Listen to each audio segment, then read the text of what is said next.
So first of all, CONISA is a very important project, an initiative. We're looking at to manage greenhouse gas emissions in the agriculture space, and specifically the livestock. And it's important for us to make sure that make a contribution to the overall emissions that we have in the world, in the region, in South Africa, in the continent, and obviously in the globe.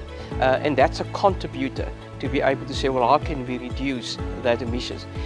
We do see that the percentage contribution from the agriculture into the global emissions is in the order of about 20%, and therefore any impact, any reduction that we could make in the emissions will certainly have an impact in terms of the global emissions and the globe's journey towards net zero.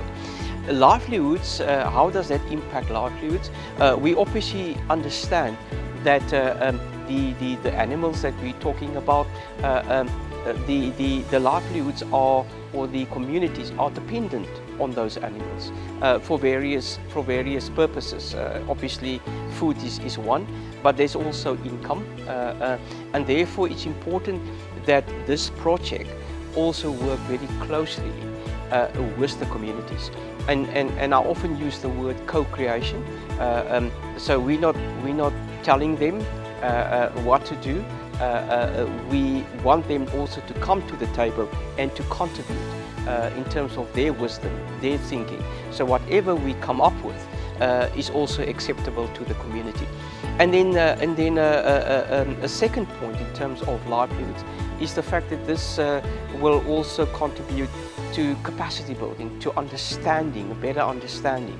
And therefore, when we're looking at protecting our world from a climate change perspective, that benefit can also come through to the communities, because surely climate change is also going to impact communities and their livelihoods, and to a certain extent there's an indirect contribution to that understanding, to say, well, we're looking at the world of tomorrow, the world of our next generations, and how can we ensure that sustainability is maintained. So I think it's an integrated system, and CONISA is playing a very critical role to assist in reduction in the emissions, to get a better understanding with the communities, to also want to work towards communities in other sectors to work together, like universities, like NGOs,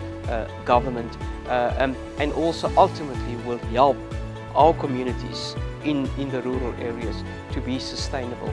And that for me is very important.